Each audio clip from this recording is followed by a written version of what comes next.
Hello everyone. Welcome to Mary's Little House. I've got a little friend here. I haven't found his voice yet, but I named him Benny Bunny. Benny Bunny. He's going to be just watching me here. We're going to be practicing. Maybe we'll do some acts or something.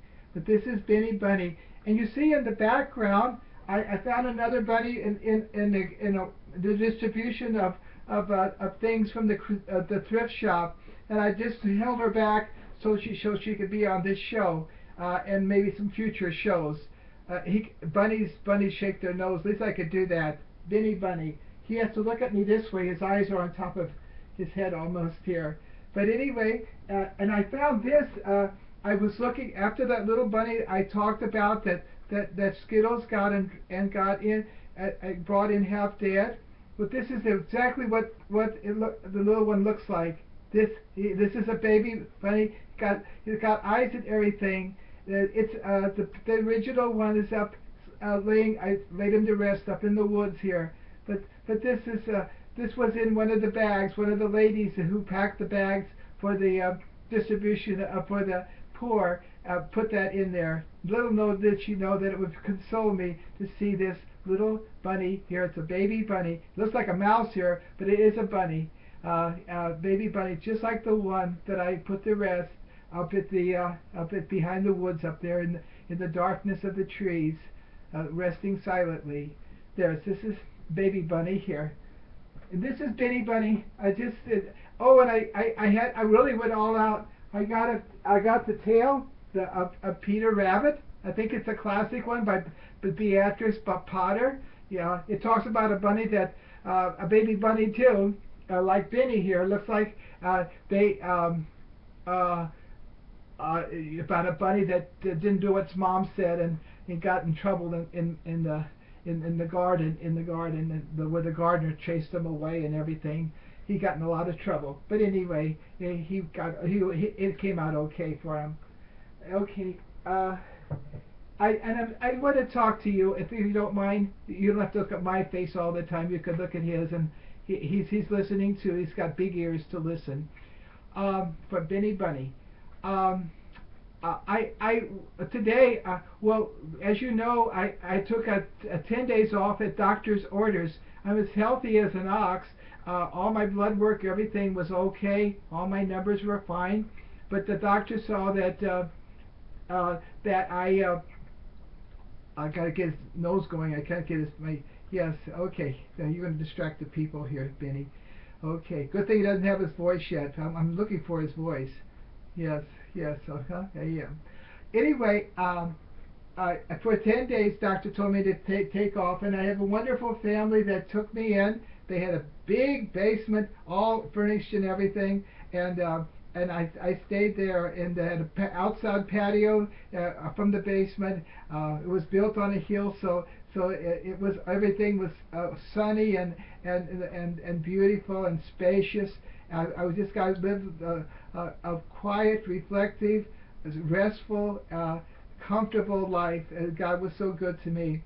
Read a lot of books that I piled up I couldn't get to, and so it was a wonderful, restful thing. I got back here and have been back for a couple of weeks, and I've kept most of the resolutions. I messed up a couple of nights. I stayed up really late. That was part of my problem, staying up late and getting up early, burning the candle on both ends, as the cliche goes. Anyway, I got a call today from someone way back I used to be a spiritual director to, and I was always telling the people that I direct the gentle self-care, and this person reminded me of what I was telling her when a busy mother, housewife, and she needed some time for herself and rest. And she reminded me,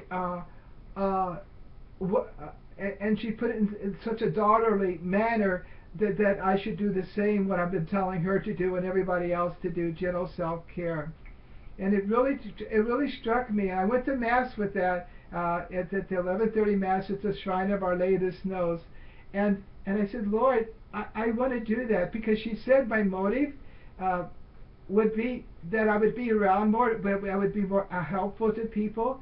And I even push it further. I said, if I'm compassionate to myself, I will be more compassionate toward others.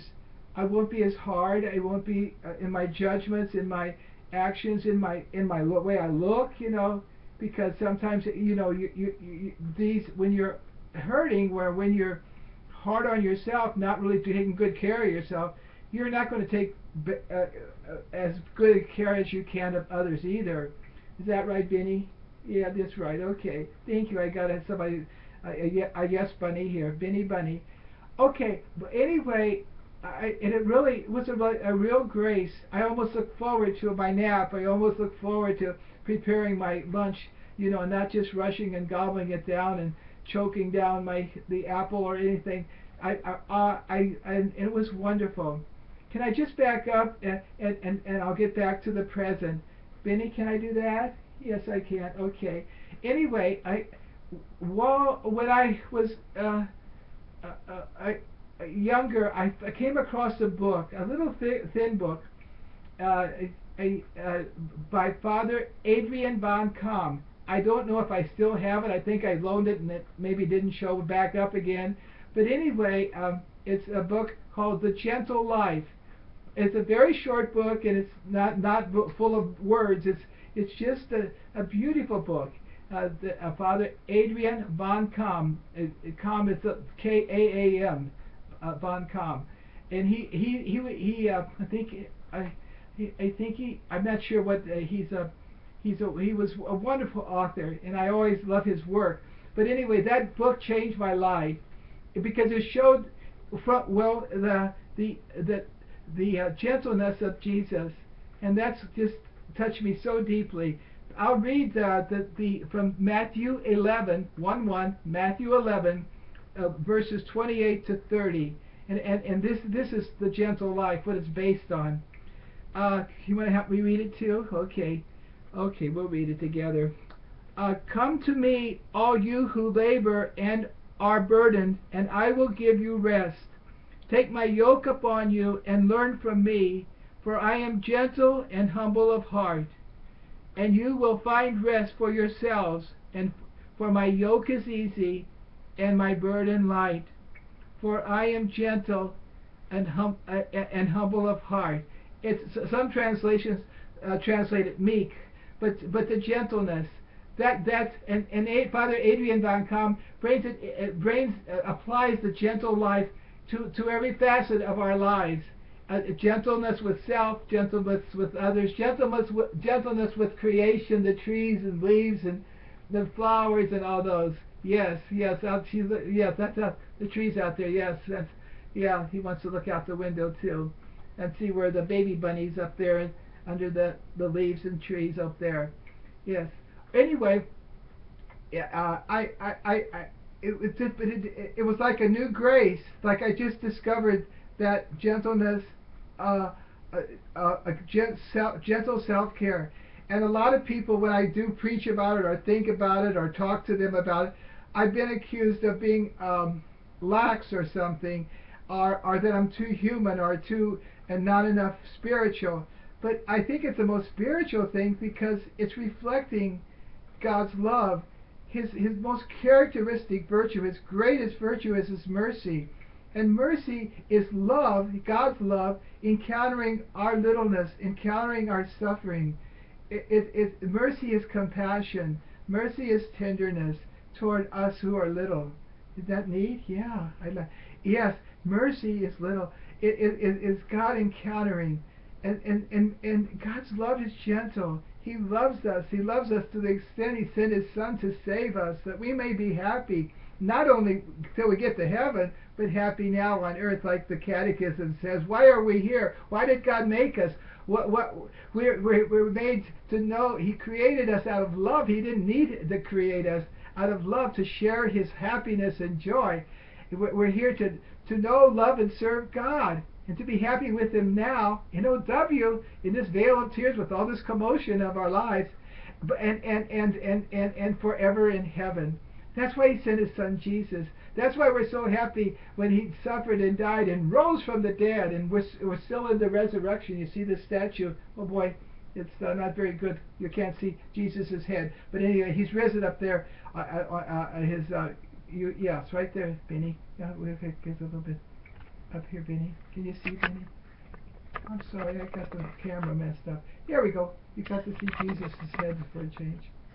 I'm sorry, Benny. A little bit more, Benny. Is it okay? I'm sorry, Benny. Thanks for helping me, Benny. We got a little bit of his head. Anyway, okay, thank you. Okay. So because the Father wanted to make us happy, to have great love and compassion for us in our brokenness, in our sinfulness, to bring us back to life. And Jesus, even we're reading his last discourse before at the Last Supper, and he even said, "I tell you all this that your joy may be happy, and that my joy may be yours." And he is just full of joy. His only life is to love the Father, to please the Father. That's everything. That's everything. I just read Little Flower where she says, I want to be a saint to please the Father. I please the Father not just to be a saint, but just to please the Father, to simply please the Father. It's so beautiful. Once we want that, everything's a joy. Because we're not looking for a number one or how bad things are or how this is that. We know the Father knows what He's doing, and we give ourselves to the Father, and He takes care of us, and He takes care of us in gentle care, and that's and we reflect that by the way we take care of ourselves. We say on the opposite end, hurting people, abused people, become hurting people to others, abusive to others. That's what happens. It doesn't always happen that way, but it tends to be that way. Well, if I'm all nervous and don't have much sleep and I'm overworked and all that kind of stuff, how am I going to be kind when someone needs me, and to be gentle and compassionate, to really feel with that person, to really be there for that person? I can't if I have all these unresolved things in my life and all this fatigue and everything, and this psychological, emotional problems and all these things from overwork and everything. So God is calling me to this gentleness, this gentle self-care. I tell people it's not self-indulgence. It's not pampering. In fact, it's just the opposite. It's a great discipline to be gentle, to do gentle self-care. I mean, like at lunch today, I usually try to do things really fast and everything, and gobble down a sandwich and eat an apple and things. But no, I said I even had some chili today. I usually don't do that. I set the table and I ate nicely. I didn't gobble things down to rush for my next thing. And so that was a good thing, wasn't it? Yeah, it was a good thing, Benny Bunny. But so it takes discipline to do that. It takes care to do that. And when I care for myself, I know I'm going to be caring for you all out there better, and for the people that call me, the people that trust me with everything, with their trust, with their Benny, don't get so. But anyway, that love me, and that when I share their problems with me, that I could be with them. Oh, Benny, you're a real cuddle bug, and you got nice brown eyes, just shiny brown eyes. Anyway, so the gentle self-care is a marvelous call to let God love you. Today I saw a beautiful interview, Father Mitch Pacwa on the EWTN Live. I encourage you to watch it. Just go to EWTN and look up press YouTube, and you'll see this wonderful young woman. What's her name, Benny? Oh, Susan Conroy, Conroy. She's got I never looked it up yet, but she's got a website, SusanConroy.com. But anyway, she just loved the little flower, so I really grew with her on the little flower, and she's done so much, and loves Blessed Teresa of Calcutta too. Anyway, she did a book based on gentle self-care, based on this. For I am gentle and humble of heart. These texts of Jesus calling us to rest, calling us that his burden is easy, and his yoke is easy, and this yoke is easy, and my burden is light. That's right, Benny. Okay, I've got to get you a voice. So anyway, she did a beautiful job, and she said, living with prayer like a sun, the sun, sitting on the beach and letting the sun, absorbing the sun, all the precious rays of the sun. And she said prayers like that, but only it's the rays of grace sitting in front of the Blessed Sacrament, Jesus present in the tabernacle, Jesus exposed up there in the in adoration, Jesus are at home sitting with Jesus. It's like the graces from the sun, S-O-N, capital S-O-N, just being penetrated and loved with his love, and like the beach, the person on the beach letting the sun warm and refresh and make us tan and everything. It's just like that, the sunbathing with Jesus, with the graces Jesus has for us, just sitting there with Jesus. And it's such a, I don't know what I would do without prayer. You just have to, stop, and Jesus renews us. He says, "Come to me, all you who labor and are burdened." So you say it with me, "And I will give you rest. Take my yoke upon you and learn from me, for I am gentle and meek, gentle and humble of heart." You got that right. Could be meek too. Gentle or meek, gentle and humble of heart, and you will find rest for yourselves. Yeah. And for my yoke is easy and my burden light. Also, people, what you doing? I'm doing it, I think. You can't blame him. People, listen to Jesus.